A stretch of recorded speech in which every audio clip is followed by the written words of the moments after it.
આજે આપણે તહેવારોમાં કે વ્રત કે ઉપવાસમાં પણ ખાઈ શકાય તેવા દૂધના પેડા બનાવીશું. તો ફક્ત 3 વસ્તુમાંથી ઝટપટ આપણે પેડા બનાવીશું. આ પેડા બનાવવા માટે સૌથી પહેલાં જાડા તળિયાવાળી કડાઈમાં આપણે 1 ચમચી જેટલું ઘી ઉમેરી દઈશું અને એકદમ સરસ તેને ઉગાળી લઈશું. ત્યારબાદ આપણે તેમાં દૂધ ઉમેરીશું. તો આપણે 1.5 લીટર જેટલું ફૂલ ફેટ મિલ્ક લીધેલું છે તેને ઉમેરી દઈશું અને આ રીતે દૂધ ઉમેરી અને એકદમ સરસ આપણે તેને એક ઉફાળો આવવા દેશું. એક ઉફાળો આવે ત્યાં સુધી આપણે તેને હાઈ ફ્લેમ પર થવા દેશું. તો હાઈ ફ્લેમ પર એક ઉફાળો આવી જાય ત્યારબાદ મીડિયમ ફ્લેમ કરી અને સતત આપણે તેને ચમચાની મદદથી ચલાવતા રહેશું અને એકદમ સરસ દૂધને માવાના ફોર્મમાં આવી જાય ત્યાં સુધી આપણે સતત આ રીતે ચલાવતું રહેવાનું છે.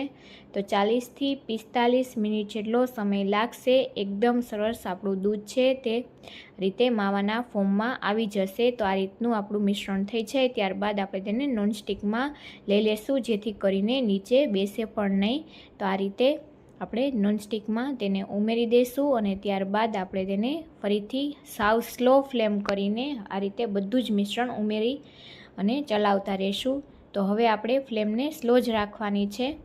તો આ રીતે સ્લો ફ્લેમ પર સતત આપણે મિક્સ કરતા રહેશું. તો એકદમ સરસ આ રીતનું એકદમ કડાઈ છોડવા લાગે તેવું મિશ્રણ થવાનું તૈયાર થઈ જાય ત્યારબાદ તેમાં આપણે ખાંડ ઉમેરી દઈશું. તો 120 ગ્રામ એટલે કે અડધો કપ જેટલી ખાંડ ઉમેરી અને એકદમ સરસ મિક્સ કરીશું. ખાંડનું પાણી થાય તેને પણ એકદમ સરસ આ રીતે મિક્સ કરી અને થોડીવાર ચલાવી લેશું જેથી કરીને એકદમ સરસ આપણું પેડા માટેનું મિશ્રણ તૈયાર થઈ જાય. તો આ રીતે સતત ચલાવી અને આ રીતે તમે જોઈ શકો છો કે કડાઈ પણ છોડવા લાગ્યું છે. તો હવે આપણે તેને એક પ્લેટમાં લઈ લેશું અને આ રીતે બધા જ મિશ્રણને પ્લેટમાં લઈ અને તેને 10 મિનિટ માટે રૂમ ટેમ્પરેચર પર આવે ત્યાં સુધી આપણે તેને ઠંડુ થવા દીધેલું. તો એકદમ સરસ આપણું મિશ્રણ ઠંડુ થઈ ગયેલું છે 10 મિનિટમાં.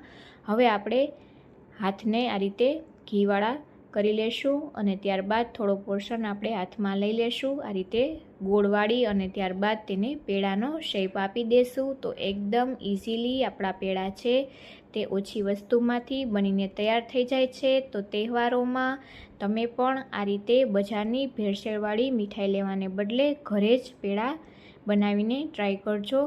તો આ રીતે આપણે ઉપરથી તેમાં પિસ્તા અને બદામની પતરણ આ રીતે ઉમેરી કતરણ અને તેને ગાર્નિશ કરી લેશું. જો તમને વિડીયો ગમ્યો હોય તો વિડીયોને લાઇક કરજો, શેર કરજો, ચેનલને સબસ્ક્રાઈબ કરજો.